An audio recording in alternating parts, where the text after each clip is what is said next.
నమస్తే. సామాన్యంగా ప్రతి ఒక్కరి జీవితంలో కూడా చాలా అడ్డంకులు వస్తూ ఉంటాయి. వాటికి పరిష్కారాలు ఏంటి, ఏ విధంగా ఉపశమనం పొందవచ్చు అనే సందేహాలు ప్రతి ఒక్కరి జీవితంలో ఉంటాయి. అయితే వీటి గురించి వివరించేందుకు డాక్టర్ భార్గవ్ దేవన గారు, తంత్ర జ్యోతిష్యులు మరియు దశమ విద్యల గురూజీ గారు అయితే మనతో పాటు ఉన్నారు. సాధారణంగా ఈ జనరేషన్ లో చూసుకుంటే పిల్లలు ఆలస్యంగా అవ్వడం మనం చూస్తూనే ఉన్నాం. కొంతమందికి దోషాలు ఉండడం వల్ల లేదా వాళ్ళ రాశుల్లో కూడా కొన్ని దోషాల మూలంగా కాను వాళ్ళ ఫ్యామిలీలో కొన్ని ఇబ్బందులు గాను పిల్లలు ఆలస్యం అవుతూ ఉంటారు. అసలు వీటికి పరిష్కారం ఏంటి, అసలు పిల్లలు కావాలి అంటే వాటికి దోష నివారణ ఏంటి అనే విషయాన్ని ఈరోజు మనం తెలుసుకుందాం. నమస్తే అండి. నమస్కారం అండి. సో ఈ ప్రశ్నలో ముఖ్యంగా ఉంది, పిల్లల కోసం చాలా మంది చాలా విధాలుగా కష్టపడతారు. కొంతమందికి వారి శారీరక ప్రాబ్లమ్స్ ఉన్నప్పటికీ, కొంతమందికి వాళ్ళ రాశి ఫలాల్లోనో లేదా వారిలోనో కొన్ని దోషాల వల్ల కలగడం ఆలస్యం అవుతుంది. అసలు ఎందుకు, దీనికి పరిష్కారం ఏంటి? పిల్లలు ఆలస్యంగా కలగడానికి లేదా అస్సలు కలగకపోవడానికి జ్యోతిషపరంగా చాలా కారణాలు ఉన్నాయి.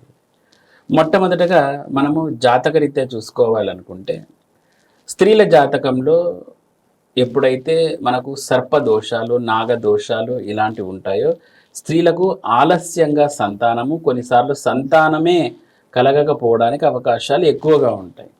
ఇక పురుషుల పరంగా చూస్తే శుక్రునికి సంబంధించిన దోషాలు ఏ పురుషునికైతే ఉంటాయో వాళ్ళకు కూడా ఆలస్యమైన సంతానము లేదంటే సంతానం కలగకపోవడానికి అవకాశాలు ఎక్కువగా ఉంటాయి. ఎందుకంటే చూడండి, సర్పదోషము స్త్రీలకు ఉన్నప్పుడు ఏమవుతుందంటే, సర్పం గురించి చాలా మనందరికీ తెలుసు. ఏంటి అంటే, పాము గుడ్లు పెడుతూనే కొన్నిసార్లు ఆ గుడ్లుని తానే పగలగొట్టి తినేస్తుంది అని కూడా మనం వింటూ ఉంటాం.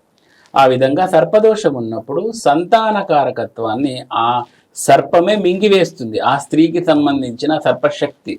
అందుకే సంతానం కారు. కొంతమందికి సర్పదోషాలు ఉన్నప్పుడు అబార్షన్లు అవుతూ ఉంటాయి. ఎక్కువ అబార్షన్లు అయ్యి ఈ మిస్క్యారేజెస్ ఎక్కువగా కూడా అయిపోతూ ఉంటాయి. కొంతమందికి ఇంకా సంతానమే కారనమాట. ఇలా స్త్రీలకు. ఇలా పురుషుల విషయానికి వస్తే శుక్రకణాలు లోపించడం. ఈ శుక్రకణాలు ఉంటేనే కదండి పిల్లలు అయ్యేది. సో ఈ శుక్రకణాలు ఎప్పుడైతే విపరీతంగా లోపిస్తాయో అదంతా కూడా శుక్రుని యొక్క దోషంగానే చూడాల్సి ఉంటుంది. సో ఇలా ఈ రెండు గ్రహాలకి సంబంధించిన దోషాలు ఆ భార్యాభర్తల జాతకంలో ఎప్పుడైతే అధికంగా మనకు కనపడిస్తాయో అప్పుడు ఈ సంతాన సమస్యలు అనేది కనిపిస్తాయి. అంటే ఇంకొంతమంది ఈ దేవుడి దగ్గరికి వెళ్తే సంతాన ప్రాప్తి కలుగుతుంది అంటారు. కొన్ని దగ్గర ఈ బావులలో నీళ్ళు తాగితే సంతాన ప్రాప్తి కలుగుతుంది అంటారు. అవిట్లో ఎంతవరకు నమ్మొచ్చు అంటారు? అది వాటి యొక్క కథల మీద అది ఎంతవరకు నిజం అనేది ఆ స్థల పురాణాల మీద మనకు డిపెండెన్సీ ఉంటుంది. కానీ మనం ఎంతున్నా జాతకం వరకే చెప్పుకోవాలి, అదే జ్యోతిష్యునిగా. కాబట్టి వీటి ఫలంగా మనకు ఈ రిజల్ట్ అనేది వస్తుంది. మరి పరిహారాలు ఏమిటి అంటే, రెగ్యులర్గా చేసే పరిహారాలు సర్పశాంతులు చేస్తూ ఉంటారు.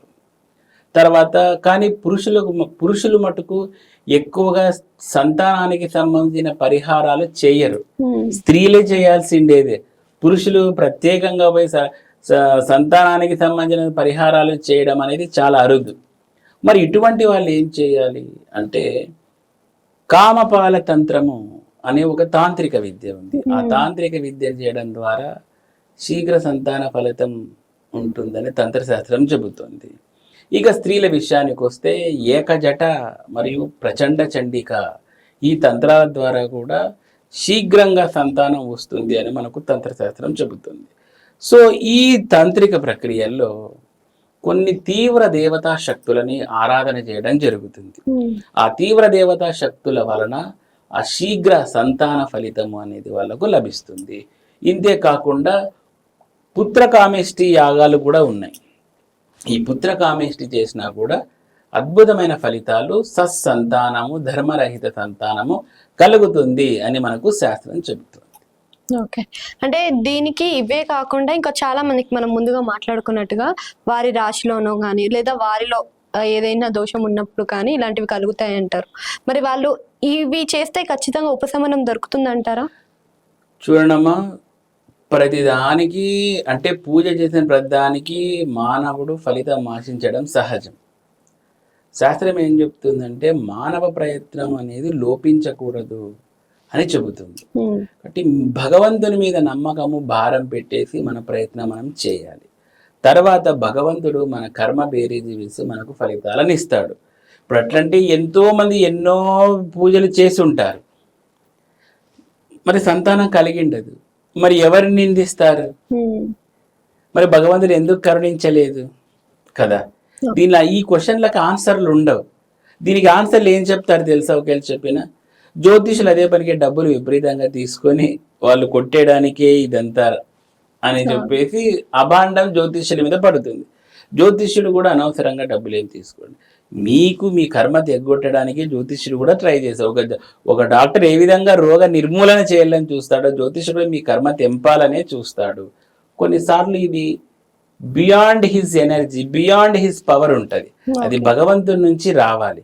కానీ భగవంతుడికి మనము చేసి చూపిస్తాం, నాయన మేము ఈ కర్మను తొలగించుకునే ప్రక్రియ చేసాం, మాకు కరుణించు అంటే భగవంతుడి కరుణ దయ ఉంటే మనకి ఈజీగా అయిపోతుంది. So thank you. నమస్కారం.